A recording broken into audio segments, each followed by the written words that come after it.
Gamarjovat, everybody. This is Mark with a Georgian Ramble. We're talking to Mindia Arabuli, who is a scriptwriter and guy who's famous on the internet for knowing all of the glorious details of the beautiful Georgian language, and particularly for being an expert on Georgian slang. A lot of internationals or people who are non-native Georgian speakers are always wondering about Georgian slang. So our goal is to have a long list of important Georgian slang that people should know, and then we will get native speakers to pipe in with. We'll probably have a vote on what the top 10 of these are. Rambles are when, with a particular one of the updates that the Rorshok has, where we just talk to somebody who's cool and interesting about something that is topical, and throw it out there every once in a while. And we've done a few of them for Georgia, and we'll hopefully get to some other countries soon. So without further ado, Mindia, welcome, and we'll start out with word number 1, if that's okay, which is Tesli. Hello, everyone.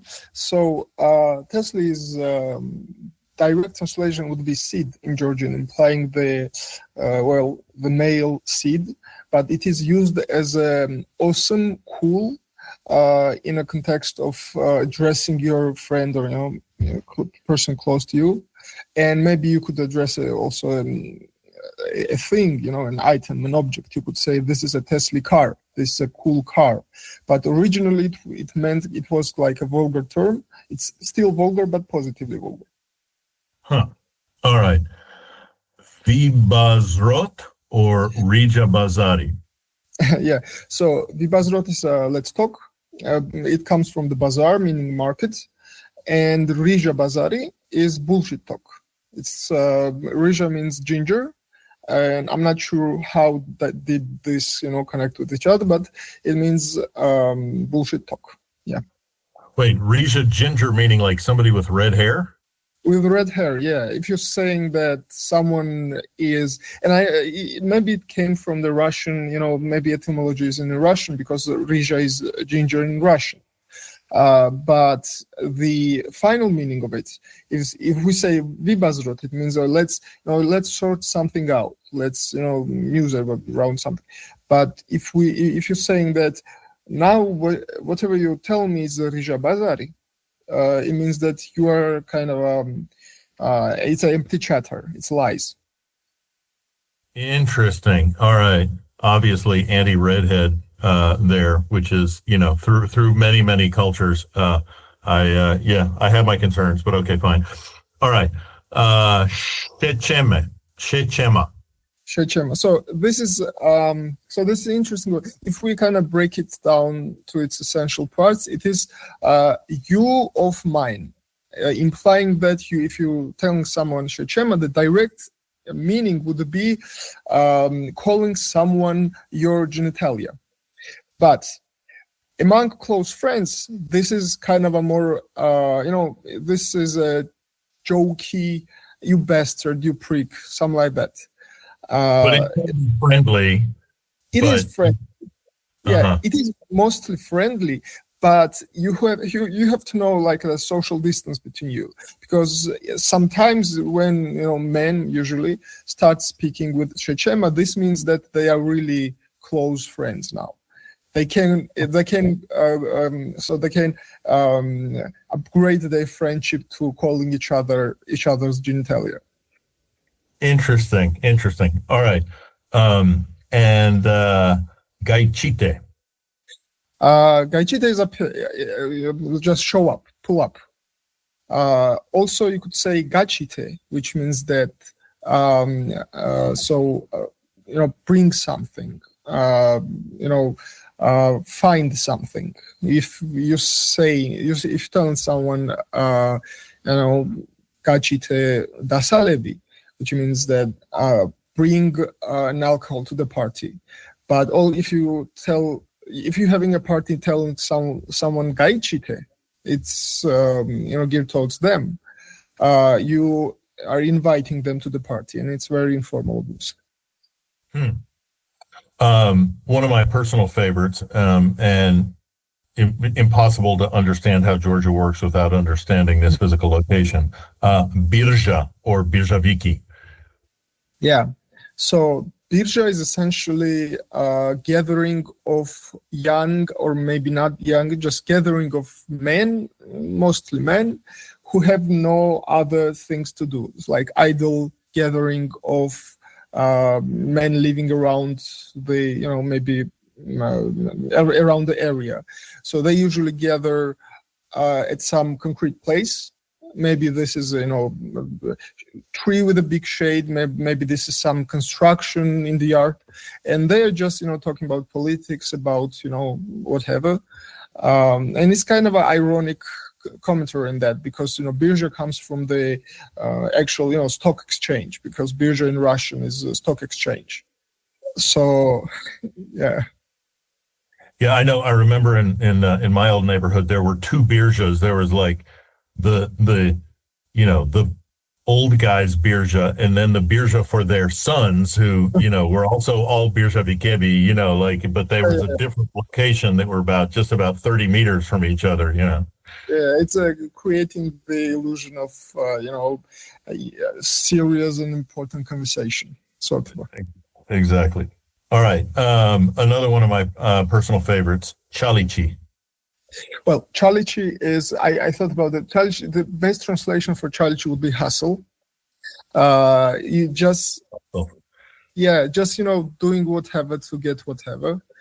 And it's not, if you ask someone what you're doing and they tell you chalichop, I'm doing chalichi, it means that I'm not particularly keen on describing all the things I'm doing, but I am I'm on my way. Yeah, I mean, I always felt like the implication was that in a bureaucratic system like the Soviet system, where it's impossible to do everything by the rules, it was sort of one way or another finding your way around the rules, not directly breaking them, but kind of figuring out solutions that get the job done, and somebody who's good at that, chalichi meisteri. Yeah. It depends on our context, because if you are you could use this in this, and give it this meaning. But if someone in modern times, if someone says chalichop, it just means that I'm doing gigs, like maybe to find some extra money or something like that. All right. Ghadavi. Hadav is a joke. It's just telling a joke. It's informal, making fun of something, maybe. Hadaoba could be a informal way of saying, they're joking. Tell me this Hadaoba. Or, if you say he Hadaops, and it sounds very archaic to me, because it I don't know the etymology of it exactly, but it does sound like something came from before the centuries. But in modern understanding, it's just joking around, teasing. And why is it slang, or is it just a word? In for Georgian years, this sounds informal. I don't know how it's explained, because if you're saying this formal, humroba is a joke in Georgian, right? Humrob, something like that. But if you're saying radavi, it's more like not lighthearted, but it's even more unserious than humrob. Is probably originated. It may imply the inside joke, but not exactly. Not always. But the Radaoba, for some reason, for Georgian ears, it sounds a bit more informal than Humroba. That's a strange thing. Huh. All right, Nasha. Well, Nasha is in Russian. It means hours. Probably this is the origin, and it means chick, an attractive woman, a young woman usually. And if someone is saying that someone is Magari Nasha, she's a hot chick. Just that's the meaning. Kidia. Kidia is I don't give a damn. I don't care about it. But if you translate it directly, it hangs on my and then we don't specify on what. So originally it was not original, but you could mean any part of your body, even legs. And it's most non-vulgar is pechazem idia, that it hangs on my legs. Huh. Yeah, I've heard Georgians say it hangs on my legs in English, which doesn't really mean anything, and I always wondered what we're talking about, but now it makes some sense. All right. Yeah. Honti or hodi. Well, this is a bit more abstract, and I was thinking about how to explain this, but this is sort of you could use it as to describe opportunity of something. I have a hodi or I have a ponti of doing something. So this is implied opportunity, but also you could say that this you could also use this to imply showing off, like someone has a ponti and someone is well, I'm struggling to explain this one. So mostly you would hear this word in a sense of opportunity, but opportunity very in very specific understanding. Because if you say, for instance, ponti arari, there is no ponti, there is no opportunity, or there is no chance. But also you might say that rapontia, and this is a bit confrontational. Rapontia is what's the deal? Something like that. Interesting. And hodi, what's the connection with ponti? It's just the same meaning, or? Hodi comes from Russian hod, which is maybe a direction, moving towards something, and hodi usually is more dynamic ponti. So if you say that hodi, it means basically the same, but hodi means the impulse. So if you say there's no impulse of doing something, or there is an impulse of doing something, it's an impulse opportunity. But you use it in the same circumstances. Yeah, mostly, yeah. Okay. And mughami. So mughami is a vibe or the hang of something. It comes from Azeri or Iranian, probably, it comes from the East, Azeri culture. In Azerbaijan, mughami is literally a genre of songs, folk songs, but in Georgian it is more of to get a feel for something, to get a feel or vibe of something. If you say mughami yarmak, you would say that I don't have interest in this, or I don't have vibe. Techavs. Techavs is literally it breaks, and if we translate in English, it would be it sucks. It's a letdown. Another one that you hear a lot and very complicated, goimi, or its opposites, sort of svetsky. Yeah. So goimi comes most probably from Jewish, and it's originally it means non-Jew person in Jewish, but in Georgian it means uncool.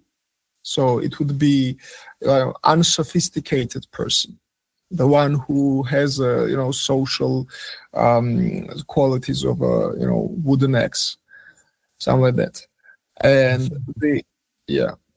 the opposite of it, you already mentioned the svetsky, right? Yeah. Yeah, so it comes from Russian. It means essentially, a person from the high society. But svetsky svetsky is used ironically. If you, it is like a socialité. If you call someone svetsky, you are not making a compliment towards them. You are just, saying ironically, too high, like too pompous person. Okay. All right. So it's goimi is just somebody who's not sophisticated. Svetsky is somebody who's pretending to be sophisticated, but is in fact goimi. Well, maybe if you you could look at this this way, but usually it's a pretentious person. Yeah. Got it. Okay. Damercha or damensra? Well, the origins of those words, both words, are connected to the masturbation. Literally, it means I am, not literal, but in translation, it means I'm screwed. If you say that damercha, you're like, you're implying the direction towards yourself. So the direction of the masturbative act. But it means I'm fucked, I'm screwed. Huh. Okay. Kaipi. Kaipi. Yeah. So this one is this one comes from, actually looked at from Arabic. It means pleasure in Arabic. And in Georgian it means high. Just a buzz, a pleasure, a good time. You could imply that. You could say that kaipi is a drug-induced high, but not necessarily. If you say that this is a sakaipo situatia, the situation is very pleasurable. Huh. All right. Vaselina. Yeah, it's simple and straightforward. It means Vaseline, someone who has a quality of a Vaseline. So someone who is, eager to crawl into someone else's dark places. Well,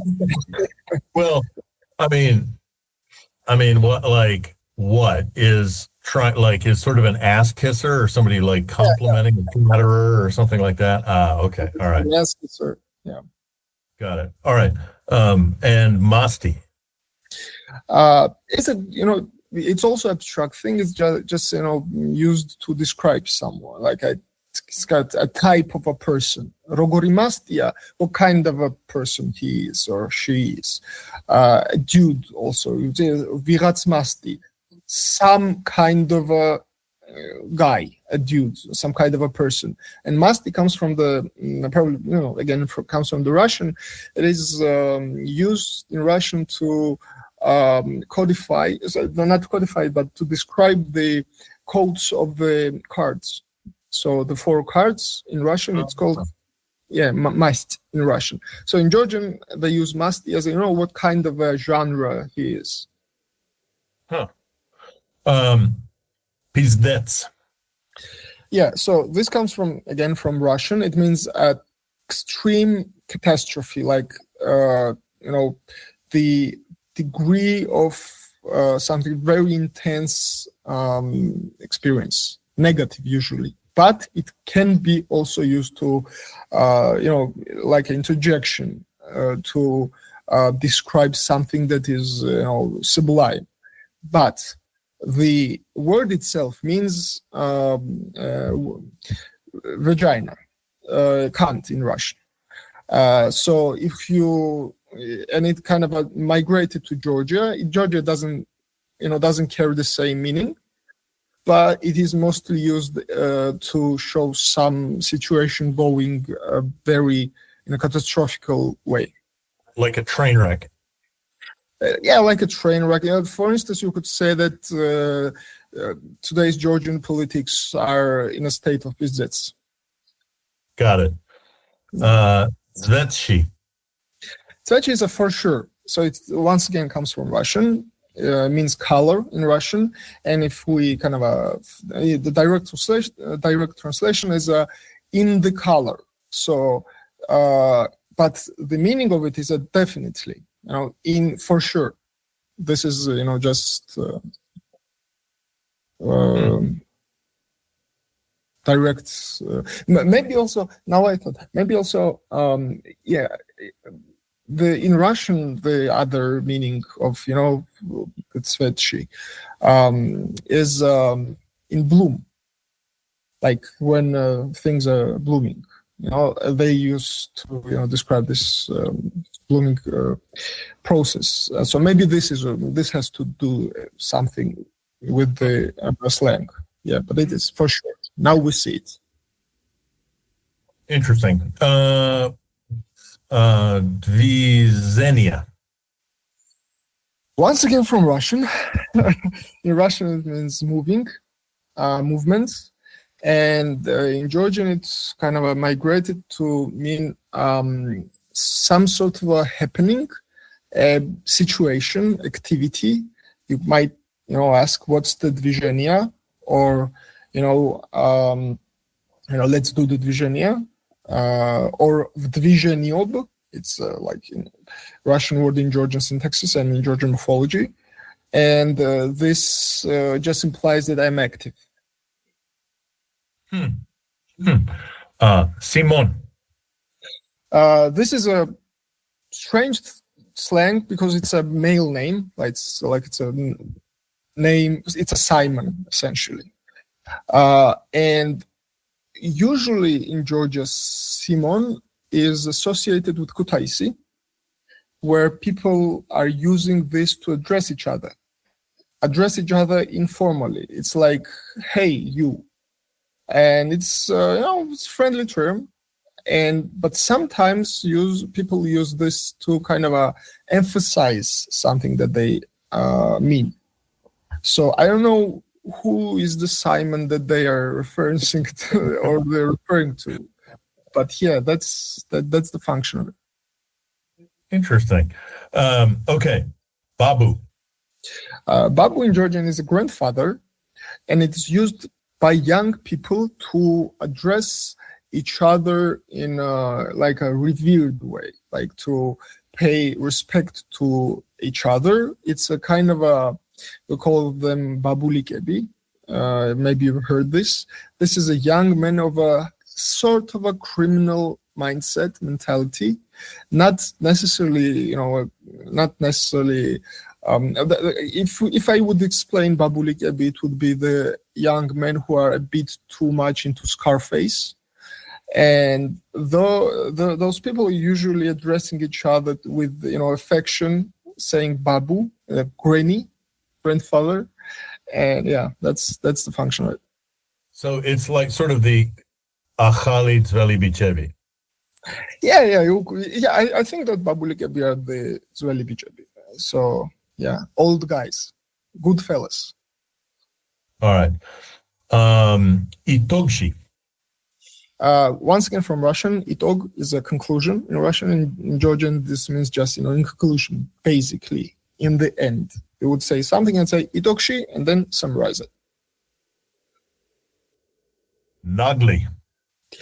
Nagli is a shameless person, essentially. The one who is, the one who acts in social situation a bit too shamelessly, but shameless maybe not necessarily, not an exhibitionist or something, but a brazen person who is unpleasurable to communicate with. Yeah, the way it was described to me was that if you're smoking a cigarette and somebody comes up and says, could I have a cigarette? And you say, yeah, sure, here. And then they say, look, I really smoke a lot and the nearest budka's 2 blocks away. Could I have 6 cigarettes just because, I really I need to have lots of cigarettes? That's not good. Yeah, exactly. Yeah, that's not good. That's a perfect example. Okay. Makuti. So this is ready, the cash that you have ready, essentially. If you're saying makuti, it means cash. It's informal for money, and usually means I don't have. If you say that someone has makuti, you are implying that they are that they have some money at hand. Machatia. So it is directly translation. The direct translation is it's drawn on me. It's painted on me. So this means I don't care, because it doesn't. Its implication is that it is painted on my genitalia. Would be the whole sentence. It means that I don't care about it. Zersky. Zersky is edgy. It's just once again comes from Russian, and it means just edgy person. Edgy in what way? Meaning like a little sort of avant-garde, a little kind of wild, like. Yeah, kind of wild, maybe a kind of. So if we take, for instance, Nagli and Zersky, both act in a edgy way, but you might like the Zersky one. And if you are saying that someone is Zersky, it's a cool, edgy, maybe a little bit dangerous, but still you are kind of enamored with them. Gachedba. Gachedba, direct translation would be to be stuck. And it is the another word is gadameketa, which means that I got shut down, and the implication is that boiling over. So my emotional or my mental state boiled over, and I did something that I didn't have. I lost control. So gachedba is essentially losing control, and if you're saying that someone gacheda, you mean that they got stuck, and maybe they're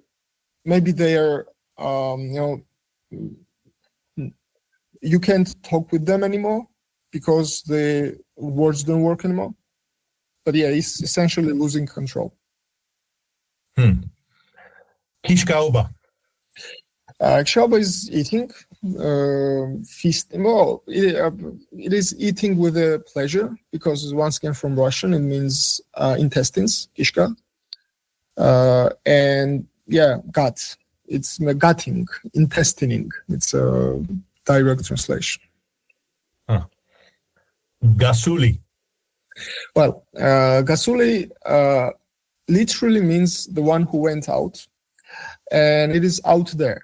So you would say that someone is out there, but also eccentric. But you can use this in a positive way. You would say that he's gasuli in his things, but also gasuli origin is from someone being crazy high and out there. Serva. It's a Russian, and it means just beach. Usually it's used towards women, and that's what it means. Russian, it means Georgian. All right, and then our last one, Gruzini. Yeah. So once again, it comes from Russian, but in Russian it spells with G, Gruzin, which is Georgian. Although in Georgian, people who are anti-Russian and people who are, who want to, insult people who are pro-Russian, change the G with Georgian sounding R. Because if we say Gruzini, the first three letters, Gru, sound the same in Georgian as oink, like the sound a pig makes. So you would say oink, oinkian, like the one who is pro-Russian, the one who is pro-pigs, as Georgians like to call Russians. And yeah, that's the plain words. Okay. All right. So it's pro-Russian Georgians. It's pro-Russian Georgians, or maybe a bit, it's mostly pro-Russian Georgians. The one who is, treacherous or something like that, the one who usually those people are kind of claiming to be conservatives and patriots and something like that, but from the more, progressive stand, they are usually, it's word of insult, and the people are calling them Gruzini. It's like the sound that pig makes. You're not supposed to be called Georgian. You're supposed to be called this. Got it. All right. Mindia, thanks again. Really, really appreciate it. I've learned a lot. I hope I can remember them. Like I said, we're gonna put up a survey so that people who actually are native Georgian speakers can tell us which they think are the most important for those of us who are not, to know, to better understand the Sam Shoblo. And thank you very much. I encourage everybody particularly the Georgian speakers, to find Mindia Arabuli on social media, because he's everywhere and the stuff he says is insightful, cool, and hilarious. So thank you very much, and we look forward to talking again. Thank you, Mark. It's been great.